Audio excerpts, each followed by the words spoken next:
Baik, bismillahirrahmanirrahim. Assalamualaikum warahmatullahi taala wabarakatuh.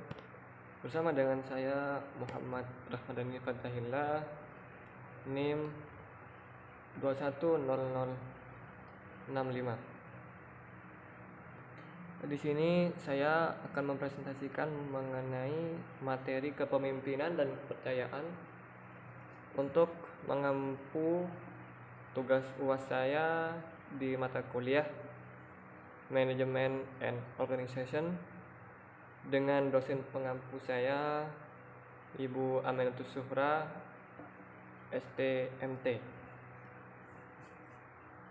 Langsung saja, baik. Di dalam kepemimpinan ini ada beberapa materi ya. Yang pertama bab tentang teori kepemimpinan, kemudian kepemimpinan formal dan informal. Yang ketiga, macam gaya kepemimpinan. Keempat, kepemimpinan autentik, etika dan kepercayaan. Kelima, tantangan membangun kepemimpinan. Dan yang keenam, menemukan dan menciptakan para pemimpin yang efektif. Teori kepemimpinan. 1. Teori sifat dan teori perilaku. Di sini lebih condong terhadap perilaku dan sifat para pemimpin, yang mana para pemimpin yang teliti sifatnya lebih cenderung membangun struktur perilaku, dan para pemimpin yang ekstrovert sifatnya akan menjadi perilaku yang penuh keramahan. Sayangnya kita tidak dapat memastikan apakah terdapat sebuah hubungan atau tidak, sehingga riset pada masa mendatang diperlukan untuk mengintegrasikan pendekatan-pendekatan ini. Beberapa pemimpin mungkin saja memiliki sifat-sifat yang tepat atau memperlihatkan perilaku yang tepat dan masih gagal. Dimungkinkan sepertinya tidak seperti itu ya, sukses malah. Sama pentingnya antara sifat dengan perilaku adalah dalam mengidentifikasi para pemimpin yang efektif atau tidak efektif, di mana mereka ini tidak dapat menjamin keberhasilan. Tentu saja keberhasilan hanyalah suatu kedoaan dari Tuhan. Konteks juga berpengaruh, yang mana telah membangkitkan teori kontingensi yang akan kita bahas selanjutnya. Kemudian yang kedua, teori kontingensi.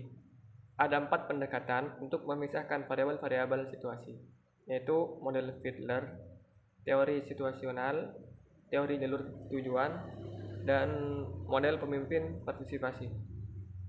Yang pertama yaitu model Fiedler, di mana Fred Fiedler ini mengembangkan model kontingensi yang komprehensif pertama kali bagi kepemimpinan, yang mana tentunya di dalamnya akan dilakukan pertama, mengidentifikasi gaya kepemimpinannya, di mana jika sebuah situasi mensyaratkan seorang pemimpin untuk berorientasi pada tugas, dan orang dalam posisi kepemimpinan tersebut adalah yang berorientasi pada hubungan, sehingga salah satu situasi harus dimodifikasi atau pemimpin harus diganti untuk mencapai efektivitas yang optimal.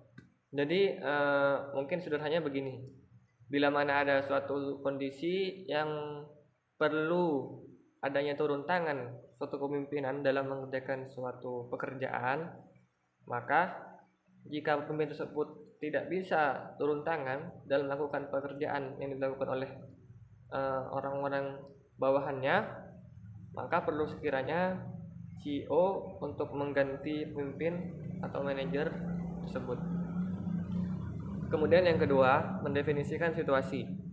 Hubungan pemimpin dengan anggota adalah derajat kepercayaan diri, kepercayaan dan menghormati yang mana para anggota miliki dalam diri pemimpin mereka, menghormati atasan para anggotanya. Kemudian struktur tugas adalah keadaan yang mana penugasan pekerjaan dibuatkan prosedur, yaitu terstruktur atau tidak terstruktur. Kemudian kekuatan posisi adalah derajat dari pengaruh seorang pemimpin yang memiliki variabel kekuatan yang lebih, seperti merekrut, memecat, disiplin, mempromosikan, dan menaikkan gaji. Kemudian yang ketiga yaitu mencocokkan antara para pemimpin dengan situasi.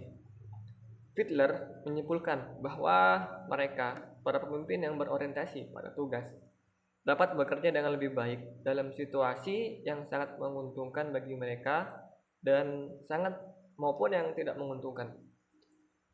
Kemudian, para pemimpin ini yang berorientasi pada tugas dapat bekerja dengan baik dalam situasi dengan tingkat kendali yang tinggi maupun rendah. Sementara para pemimpin yang berorientasi pada hubungan dapat bekerja itu bisa diharapkannya baik ataupun sangat baik dalam situasi dengan tingkat kendali secara moderat. Artinya tidak terlalu maksimal mungkin ya. Kemudian yang keempat ada evaluasi. Jadi di sini para pemimpin mestinya mengevaluasi setiap peristiwa yang terjadi di dalam suatu organisasi, entah itu dalam melaksanakan acara, mengadakan acara, dalam melakukan suatu tugasnya, program-program yang dimilikinya, ataupun yang lainnya. Tentunya jika ada beberapa kesalahan yang ditemukan, maka kita perlu mengambil hikmahnya dan memperbaikinya sehingga kinerja ke depannya bisa lebih baik dan maksimal dari sebelumnya. Oke, next. Yang ketiga di sini ada teori jalur tujuan, di mana teori ini menyarankan bahwa tugas dari pemimpin untuk menyediakan informasi, dukungan, ataupun sumber daya lainnya bagi para pengikutnya untuk mencapai tujuan-tujuan. Nah, teori ini memprediksikan kepemimpinan yang mengarahkan atau direktif, leadership, akan menghasilkan kepuasan yang lebih tinggi pada tugas yang bersifat ambigu atau penuh tekanan dibandingkan pada tugas-tugas terstruktur dan ditata dengan baik. Kemudian yang kedua, kepemimpinan yang mendukung supportive leadership akan menghasilkan kinerja dan kepuasan yang tinggi sehingga para pekerja akan mengerjakan tugasnya secara terstruktur. Kemudian yang ketiga, kepemimpinan yang mengarahkan atau directive leadership. Pemimpin seperti ini lebih cenderung dipandang sebagai faktor yang mubazir, karena jika dia berada di antara para pekerja yang memiliki kemampuan yang tinggi ataupun pengalaman yang luas, maka kemungkinan besar pemimpin tersebut kurang dihargai. Oke, next. Kemudian bab kedua ini kepemimpinan formal dan informal.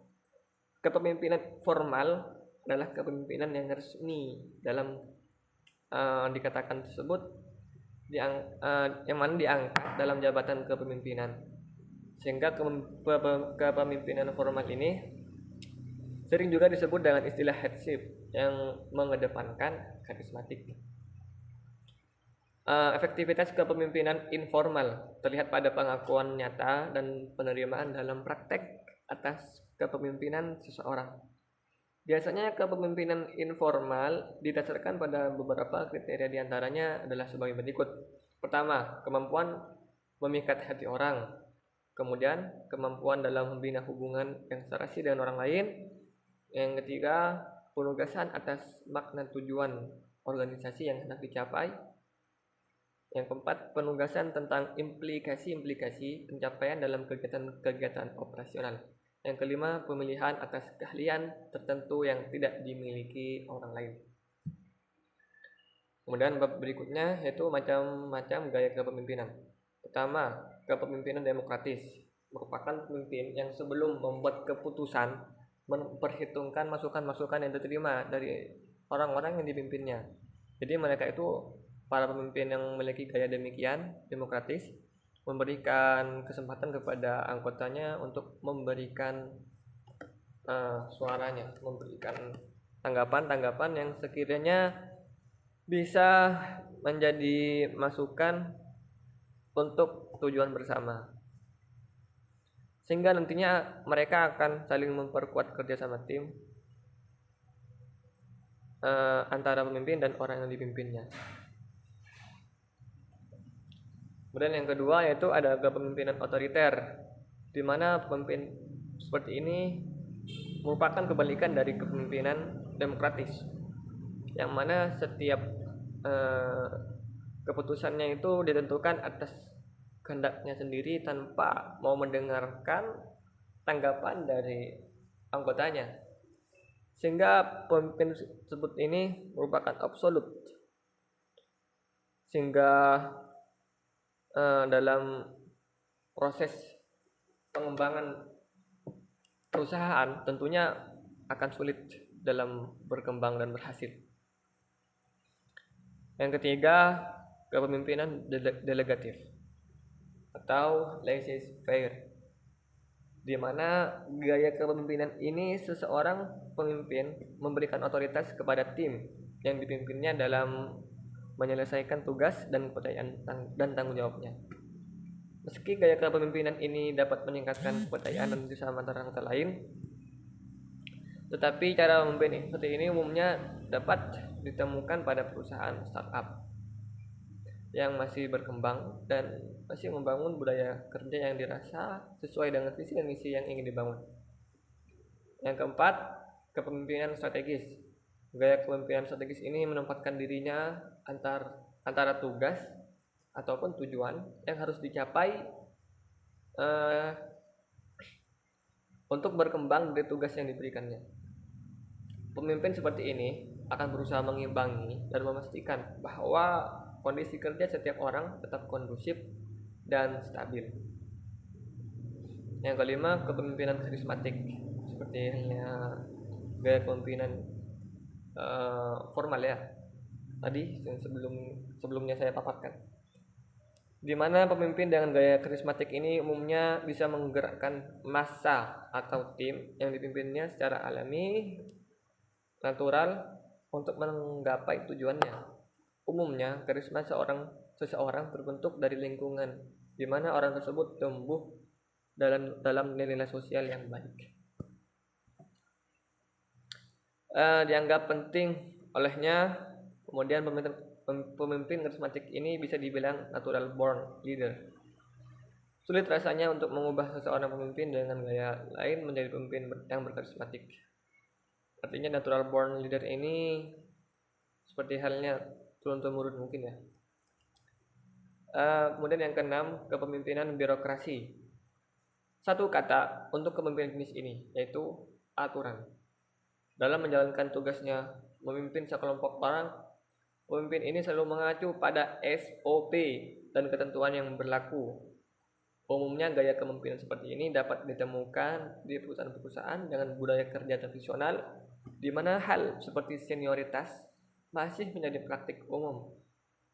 Kepemimpinan jenis ini tidak terlalu suka dengan perubahan dan cara out of the box dalam menyelesaikan permasalahan. Pendekatan yang dilakukan oleh pemimpin birokrasi umumnya bersifat konservatif dan sangat berhati-hati dalam mengambil keputusan, sehingga mungkin jika terlalu berhati-hati maka tidak segera diambil keputusan. Entahlah. Kemudian bab berikutnya yaitu kepemimpinan autentik. Dan di dalamnya terdapat etika dan kepercayaan. Para pemimpin yang autentik mengetahui siapakah mereka, mengetahui apa yang mereka yakini dan nilai-nilainya, bertindak atas nilai tersebut serta meyakini secara terbuka dan terus terang.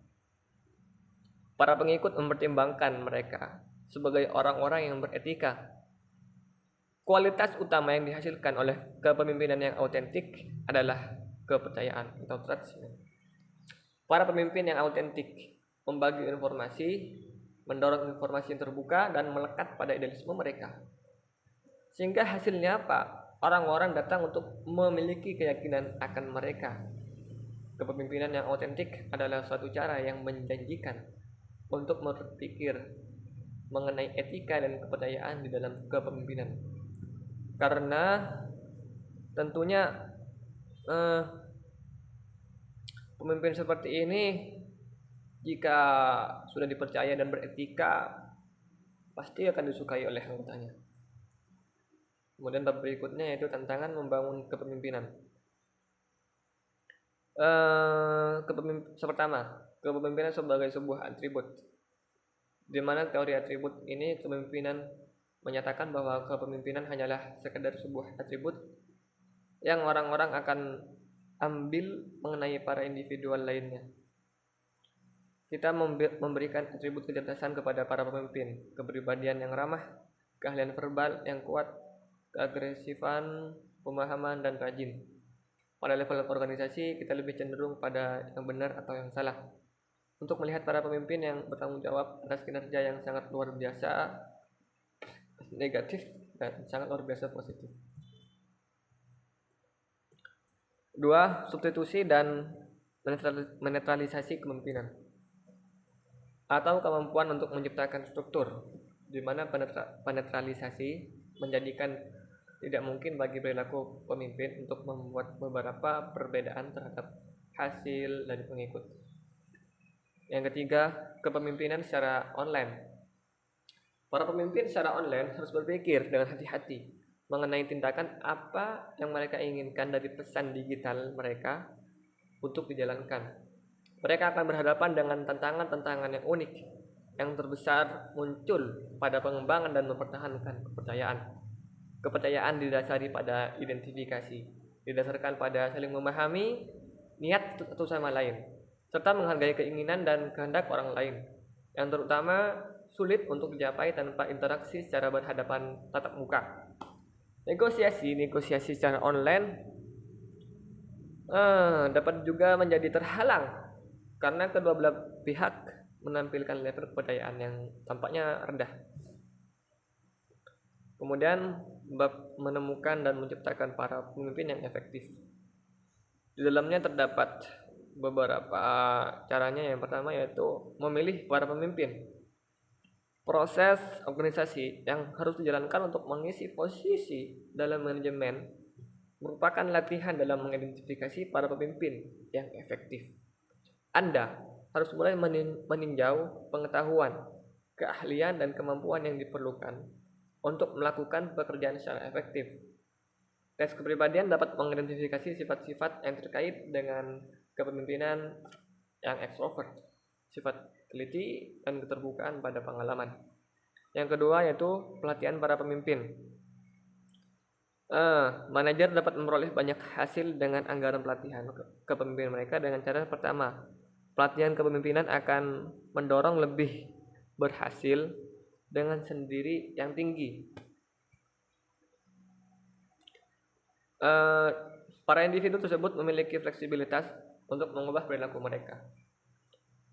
Yang kedua, organisasi dapat mengajarkan keahlian implementasi. Yang ketiga, kita dapat mengajarkan keahlian seperti misalnya membangun kepercayaan dan pendampingan. Kemudian yang keempat yaitu pelatihan perilaku melalui permodelan. Latihan dapat meningkatkan kemampuan perorangan untuk memperlihatkan kualitas kepemimpinan yang karismatik. Baik, kita masuk ke bab yang kedua. Bab berikutnya yaitu kepercayaan, di mana dalamnya terdapat karakteristik utama untuk meyakini bahwa seorang pemimpin layak untuk dipercaya. Yang kedua, keuntungan kepercayaan di antara para supervisor dengan para pekerja. Kepercayaan adalah pernyataan psikologis yang terjadi ketika Anda menyetujui untuk membuat diri Anda sendiri menjadi rentan terhadap orang lain karena Anda memiliki ekspektasi positif mengenai bagaimana hal-hal akan berubah. Meskipun Anda tidak benar-benar menguasai keadaan, Anda bersedia untuk mengambil peluang bahwa orang lain akan datang untuk Anda. Kepercayaan adalah atribut utama terkait dengan kepemimpinan. Melanggarnya maka akan dapat efek beragam yang serius terhadap kinerja kelompok. Karakteristik utama untuk meyakini bahwa seorang pemimpin layak untuk dipercayai yaitu teridentifikasikan dalam 3 hal, yaitu pertama, integritas, mengacu pada kejujuran dan kebenaran. Integritas juga berarti memiliki konsistensi di antara apa yang Anda lakukan dengan apa yang Anda katakan. Bahkan jika Anda tidak serta-merta sejajar dengan mereka, perilaku yang memperhatikan dan mendukung merupakan bagian dari ikatan emosional. di antara para pemimpin dengan para pengikutnya. Kemudian yang kedua yaitu kemampuan mencakup pengetahuan dan keahlian teknik serta individu yang interpersonal. Artinya di sini jika pemimpin itu harus memiliki kemampuan pengetahuan serta individu yang interpersonal, bukan individual. Bahkan orang yang sangat berprinsip dengan niat terbaik dunia tidak akan dipercaya untuk mencapai hasil yang positif bagi Anda jika Anda tidak memiliki keyakinan atas kemampuannya untuk menyelesaikan pekerjaan. Waktu merupakan komponen terakhir dalam membangun kepercayaan.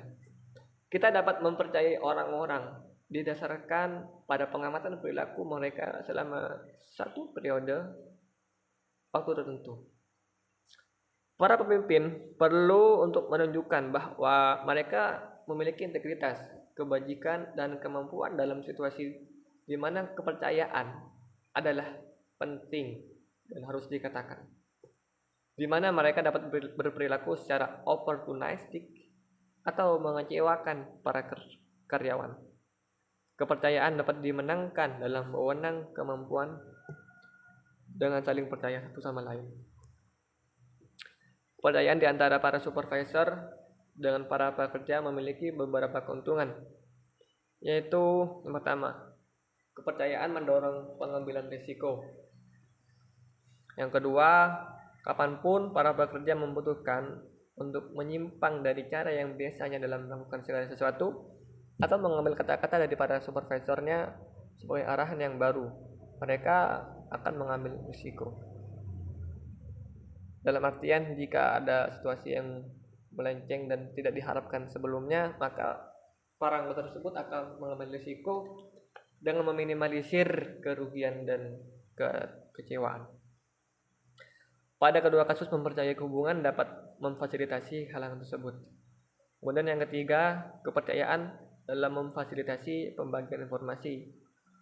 Artinya dalam membagi informasi tersebut jelas di mana